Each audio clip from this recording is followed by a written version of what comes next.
history.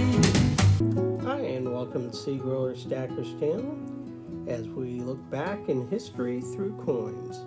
Today we're going to take a look at America's first silver dollar. Wait, this just in, breaking news. The newly founded United States Mint announces the minting of the first silver dollar.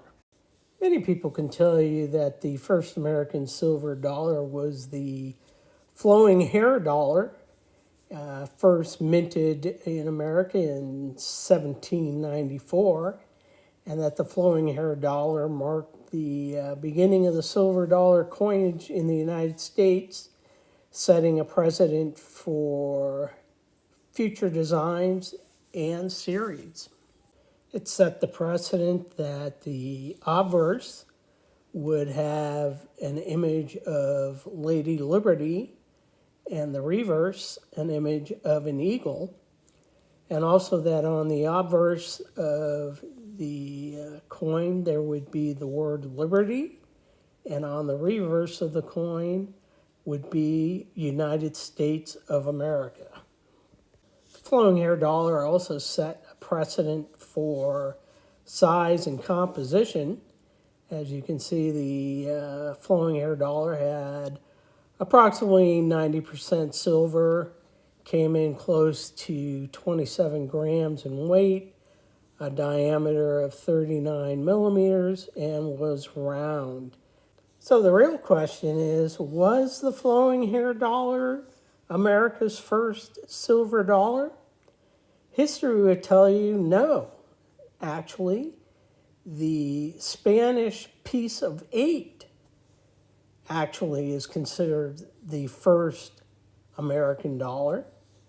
For the English North American colonists, the pieces of 8 was also called the dollar as early as 1581, and that our leaders adopted the silver 8 reals, this huge Spanish coin from the Mexican silver mines, and the American colonies employed this great trading coin to fund their war for independence. And after the war, Thomas Jefferson named it the first U.S. silver dollar. In fact, after the Declaration of American Independence, the United States dollar was introduced in 1792 to be at par with the pieces of 8. Alexander Hamilton arrived at a number of 0.7735 troy ounces based on a treasury assay of the average fine silver content of a selection of worn Spanish dollars. In fact, let's take a closer comparative look between each coin. On the left here you have the 8 reals, and on the right the flowing hair dollar. As you can see, both coins have close to 90% silver composition. Both have a weight of close to 27 grams, a diameter between 39 and 40 millimeters. They're both round and milled. So a quick recap on the 8 reals in relation to the United States of America. The 8 reals was a silver coin issued by Spain, and it became a widely accepted currency throughout the Spanish Empire, including the Americas, and was readily accepted as a medium of exchange in the American colonies due to its relative stability and widespread use. And after the American Revolution and the establishment of the United States, the 8 reals continued to circulate through the United States, but the country gradually adopted its own currency system. And as the United States developed its own coinage and monetary system, the use of the Spanish 8 reals declined, though it remained in circulation for quite a time. In fact, there wasn't a specific date or decree that officially abolished the use of 8 reals in the United States. It simply faded out as other currencies became more prevalent. Spain's 8 reals impact on the history of the United States doesn't stop here. In fact, in 1784, the El Cazador, a Spanish brig of war, sank in the Gulf of Mexico and was carrying a large amount of silver coins, most of which were the 8 reals. The impact this had on United States history will probably never be realized. However, what we do know is that on January 11th, 1784, the El Cazador, also known as the Hunter, departed from Veracruz, Mexico, carrying approximately 450,000 silver coins, mostly the pieces of 8 or 8 reals, headed for the Spanish colonial Louisiana territory.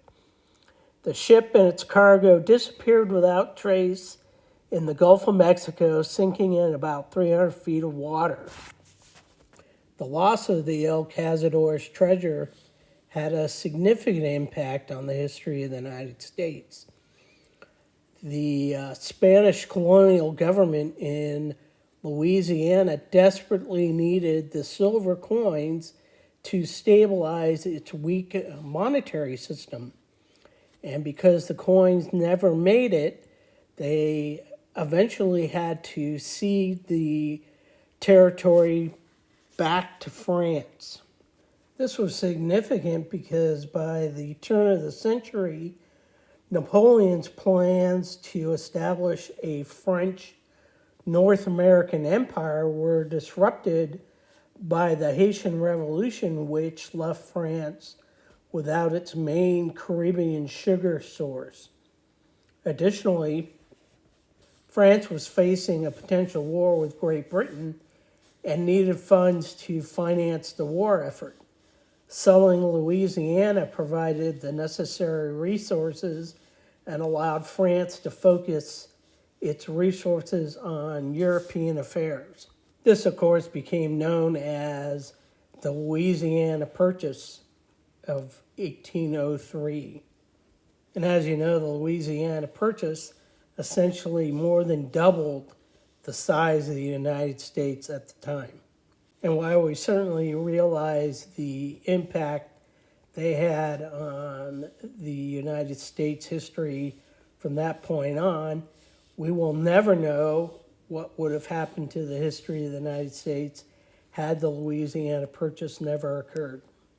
Now fast forward about another 200 years, and the wreck of the El Cazador was discovered in 1993 by a fishing trawler named the Mistake off the Louisiana coast 50 miles south of New Orleans.